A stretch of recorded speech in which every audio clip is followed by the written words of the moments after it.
Mesdames, Messieurs, chers compatriotes et toutes celles de ceux qui me font l'honneur de suivre les actions de SOS Cameroun Solidarité par ma voix et du CCT, le Conseil camerounais de transition, je vous dirai jamais assez merci pour ce que vous nous apportez au quotidien. Sans vous, nous ne sommes rien et nous ne serons jamais rien. C'est pour cela que je ne manque aucune occasion ici comme ailleurs pour vous renouveler nos remerciements. Merci à toutes et merci à tous. Mes chers compatriotes, aujourd'hui est un nouveau jour.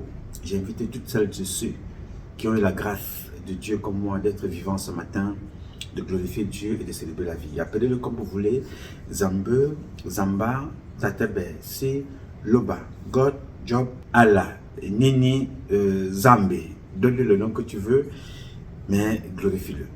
Sans lui, tu n'es rien, je ne suis rien, nous ne sommes rien, nous ne serons jamais rien. N'oublie pas de remercier nos ancêtres méritants d'ici et d'ailleurs, connus et inconnus, visibles ou invisibles, humains ou nature. C'est très important. Sans les arbres, nous mourrons tous. Donc, à toi de réfléchir. Mes chers compatriotes, ce matin, nous sommes là au lendemain de Thanksgiving, l'une des fêtes les plus importantes des Américains. Beaucoup de gens n'ont pas travaillé. Je me lève ce matin pour faire une alerte immigration. Nous recherchons l'un de nos compatriotes qui est porté disparu au nom de Padjo Lancelo Senghor. Padjo Lancelo Senghor. Padjo Lancelo Senghor. Il est né le 04-12-1973. Le que vous voyez en photo là. Il est porté disparu. Je ne peux pas donner plus d'informations parce que quand on t'arrête, s'il est arrêté, d'après ce que j'apprends par le ICE, je ne sais pas quelle information il a donné là-bas. Donc je ne peux donc pas dire plus que ce que je vous dis là, qu'il est recherché. On ne sait pas où est-il. Comment je le sais et pourquoi j'en parle? Parce qu'il y a de cela quelques jours, j'ai été contacté par ses parents depuis le Cameroun, qui nous suivent. Malheureusement, son frère m'a fait comprendre que bon, il me suivait, il me suit toujours, mais il ne savait pas qu'il pouvait se retrouver dans une situation pareille, comme celle des autres que je dénonce souvent ou j'annonce. C'est ce que je vous apprends ici tous les jours. Quand ça se passe avec l'autre, tu ne fais rien, tu es une victime en sursis. Il a eu l'honnêteté intellectuelle de me dire vraiment, moi je te suis. Mais je ne savais pas qu'un jour que j'allais être dans la même situation. C'est ça la vie. Alors, il m'a informé que son frère est porté disparu. Tantôt on dit qu'on l'a arrêté, tantôt on ne l'a pas arrêté, tantôt je ne sais pas. Donc je ne peux pas dire plus ici. Parce que chaque fois qu'un Camerounais ou un Africain se retrouve dans des situations compliquées, je ne sais pas quelle information il a donnée aux autorités. Donc je peux me mettre à dire des choses ici qui vont compromettre et contredire ces déclarations quelque part où il se trouve. Je souhaite qu'il soit dans un endroit sécurisé. Je ne souhaite pas qu'on nous annonce une pire nouvelle. Parce qu'être entre les mains de ICE, on peut encore faire quelque chose si jamais nous connaissons réellement là où il se trouve. Donc j'invite donc toutes celles et ceux qui reconnaîtront ce nom. Padjo Lancelo Senghor. Il vivait dans l'état du Maryland. Si vous avez des nouvelles concernant ce compatriote, n'hésitez pas à m'appeler, je vais me déplacer. Qu'il soit n'importe où, j'irai là-bas. Allez voir qu'est-ce que nous pouvons faire. Je considère pour moi que chaque Camerounais, chaque Africain qui se retrouve hors du continent africain est un soldat en guerre pour la survie. Donc il n'est pas question pour moi qu'on laisse un soldat de l'immigration en danger. Je ne veux pas savoir s'il est de la Léquier, de chez moi, de Fondjemon-Kouet. Je ne veux pas savoir s'il est de Bala. Je ne veux pas savoir s'il est ivoirien ou il est malien, du Burkina ou du Niger. Ça ne m'intéresse pas. C'est un Africain qui se retrouve ici et qui a des problèmes. Parce que chaque Africain qui se retrouve sur ce territoire américain, ou dans ce territoire, ou dans ce pays, et qui a des problèmes, est un soldat en danger.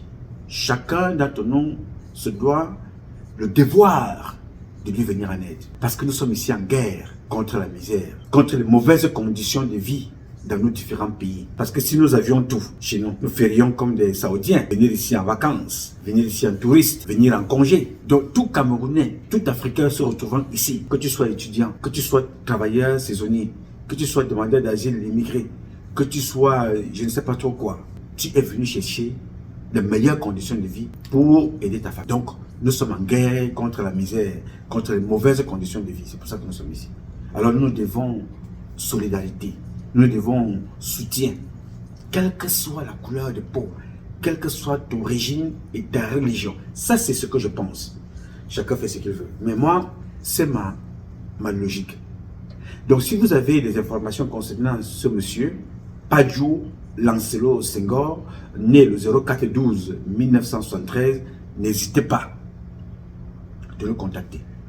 Je veux aussi lancer un message à l'endroit des avocats camerounais qui sont dans ce pays. Vraiment, je ne sais pas. Je vois certains pays qui ont quand même quelques avocats qui se retrouvent et disent voilà, nous allons faire un peu de solidarité. De temps en temps, on peut aider, même en donnant des forums d'information. Je vois des avocats de temps en temps sur les réseaux sociaux donner quelques brèves d'informations. Je vois un en France qui parle toujours du droit, du mobilier, et ainsi de suite. Mais ici aux États-Unis, je ne sais pas à quoi servent les avocats camerounais qui sont ici. Paul Biya est mauvais du matin au soir. Vous êtes bon. Paul Biya est mauvais du matin au soir. Nous sommes bons.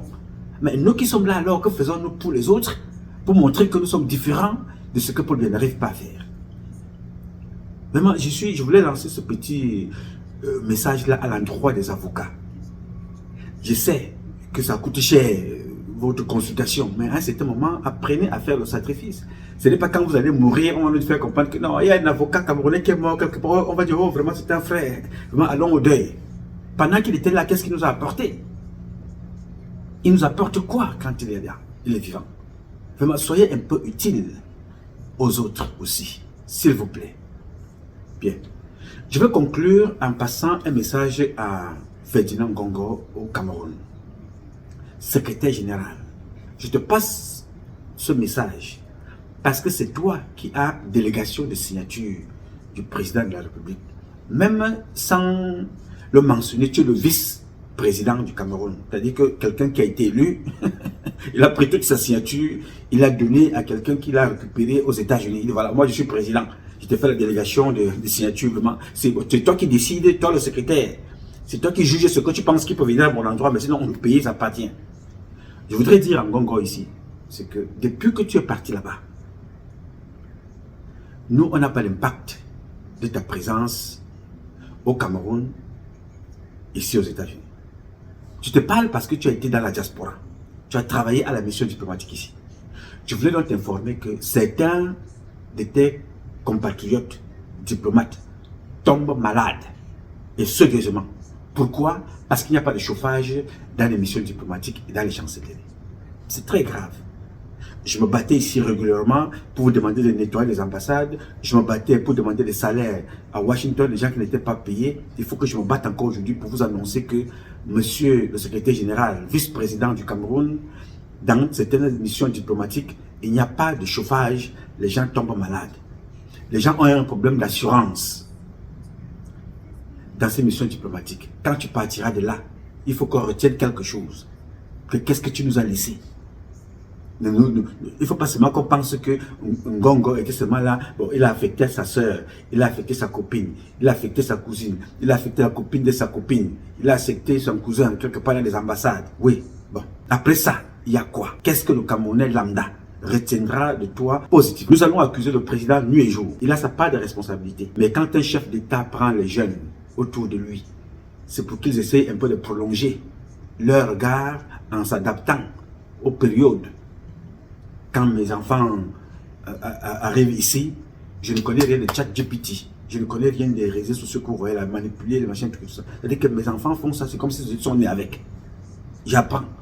Ils me disent que papa, voilà comment tu peux faire. Papa, quand tu finis d'écrire un message en français, ça coûte cher de le traduire. Voici comment tu peux le traduire, mais il faut relire parce que ChatGPT ou bien Google ne traduit pas toujours l'anglais normal. Il faut relire, bon, voilà comment ça se passe. Voilà comment tu peux amener ton texte dans telle application pour le corriger. Qu'il soit en français ou en anglais. Les enfants font ça très rapidement. Pourquoi? Parce que c'est leur époque. Les réseaux sociaux, les applications, c'est leur époque. Nos parents, ce n'est pas leur époque. Moi-même, c'est-à-dire que mes parents, c'est-à-dire que les grands-pères de mes enfants, Le téléphone sert pour deux choses. Lancer un appel. Parfois, quand il finit de parler, il dépose, il ne sait même pas qu'il faut éteindre le téléphone. Le reste, c'est plus leur problème. Donc, quand un papa vous appelle aux côtés de lui, c'est pour être complémentaire, profiter de son expérience, profiter de sa capacité à gérer les choses dans le calme. Faites tout pour que ces imperfections, ce qu'il a fait de mal, ne soient pas visibles parce que vous aurez comblé par l'innovation, par votre promptitude, votre rapidité à faire les choses, par l'écoute, par la capacité à répondre aux problèmes des Camerounais. C'est tout. Biya peut être tout ce qu'il veut sur cette terre, mais il ne peut pas résoudre le problème de tous les Camerounais. Aucun parent ne peut résoudre le problème de tous ses enfants. Il y a les aînés, quand le père ne peut plus, les aînés d'une famille qui essaient de faire les relais. Il y a parfois, qu'elle soit une femme, un garçon dans la famille, il faut le relais pour soulager le papa. Nous, les petits Penanga, on aurait servi donc à quoi? À Paul Biya. Vraiment, le président a échoué, je le sais. Mais un papa qui a eu des enfants comme vous, comme moi, comme les autres, n'échoue jamais. Voilà ce que j'ai fait aujourd'hui là. Est-ce que je connais Padjo? Je ne connais pas Padjo. Lancelo, Senghor, je ne le connais pas. Je ne sais pas de quelle région il vient. Mais mon père m'a mis au monde et m'a permis d'être au service des autres. C'est pour ça que Dieu me donne le souffle. C'est pour ça que quand je regarde ceux qui parlent aujourd'hui de tribalisme matin et soir, je ris. Je me pose la question, comment font-ils pour en arriver là? Avant 2018, ce n'était pas trop. Mais depuis 2018, avec l'avènement des hommes politiques là dans les réseaux sociaux, mais ce que certains vivent aujourd'hui, je l'ai connu, j'étais seul à l'époque. Des insultes, la stigmatisation. Pour que les gens viennent aujourd'hui s'accaparer du projet que je l'ai proposé en 2018. Le problème, c'est que j'étais un petit peu nanga. Mais aujourd'hui, ils viennent prendre mon projet. C'est avec ce projet-là qu'ils soutiennent. Chou. Vous voyez? Et pourquoi je te parle de ça? Parce que vous avez vu que maintenant, là, c'est la guerre dans les réseaux sociaux. Les petits Penanga, les Bamileke, les Nordis, les Douala et tout ça, c'est la guerre. Pourquoi faire? Je vous disais toujours que je suis un gars de la Liki. Si je ne vous réponds pas, c'est parce que je n'ai pas cette logique-là. Maintenant, vous voyez le répondant qui sort de partout. Je vois des filles, des petits Penanga qui sortent de partout, ça fuse de partout. Parce que certains ont cru qu'ils avaient le monopole de l'insulte, le monopole du dénigrement des autres. Biya n'a jamais insulté quelqu'un. J'ai appris ça de lui. Je n'ai pas besoin d'insulter. Mes parents n'insultent pas. J'ai appris ça d'eux. Dieu n'insulte pas. Il agit en silence. Ça m'a inspiré. J'ai vu Barack Obama insulter. C'est la seule personne qui a battu son record, c'est Donald Trump. J'ai vu Trump être insulté, j'ai vu Sarkozy, j'ai vu Hollande, j'ai vu Emmanuel Macron. Je me suis inspiré de ces grands et je me suis inspiré de celui qui a créé le monde. Ne pas m'occuper de ce qu'il m'apporterait. Mais aujourd'hui, avec le temps, je regarde et je dis, mais voilà ceux qui insultaient, croyaient avoir le monopole des insultes, la stigmatisation. Ils sont en train de prendre aujourd'hui en pleine gueule, chaque jour. Et ce n'est pas fini parce que là, ça va aller de plus en plus. Alors, je vous invite à calmer le jeu. Parce qu'un jour, vous allez commencer à venir vous excuser. Moi, je m'excuse parce que j'avais dit ceci, je ne pensais pas. Oui, je m'excuse parce que j'avais insulté les Bamileke parce que je ne pensais pas. Je m'excuse parce que j'avais insulté les Biti parce que je ne pensais pas. Je m'excuse parce que j'avais insulté le Paul Biya, sa femme, je ne le pensais pas. Vous avez encore le temps de vous ressaisir maintenant. Rien ne nous impose ce comportement-là.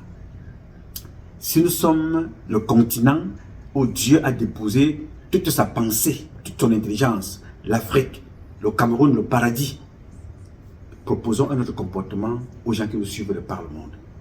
Arrêtons ce qui se passe. Mon action ici ce matin est une façon de vous faire ce message-là que j'exerce depuis très longtemps. Dieu me donne la vie pour être utile aux autres. Ça ne sert à rien d'avoir le souffle et m'asseoir ici pour insulter les gens. Mon souffle doit être utile pour rechercher les gars comme celui que je cherche là, M. Padjo, Lancelo, Senghor, pour tendre la main aux autres. Je n'attends rien en retour parce que Dieu m'en donne déjà. Je me suis levé ce matin, je suis un peu, grippé parce que c'est le temps, mais j'ai le souffle. Il faut que je sois utile aux autres. C'est à ça que Dieu me permet d'être vivant. Pas insulter, pas menacer, pas dénigrer, pas à trahir, à dénoncer dans le vide. Je suis vivant parce que Dieu me permet d'être utile aux autres. C'est à ça que sert le souffle que Dieu m'a donné. Alors, j'ai voulu partager avec vous et vous le rappeler. Ça ne sert à rien tout ce que nous faisons là. C'est un prix mauvaise route, ce n'est pas grave, il faut se ressaisir, cadrons-nous pour donner de meilleurs exemples aux prochaines générations. S'il vous plaît, aidez-moi à rechercher Padjo Lancelot Senghor, né le 04-12-1973. Qu'il soit n'importe où, j'irai à sa recherche. S'il vous plaît. J'ai dit. Je m'appelle Nouma Patrice Freeman. Je réponds au 001 551 666 1027. I love you, but God love you more. Thank you.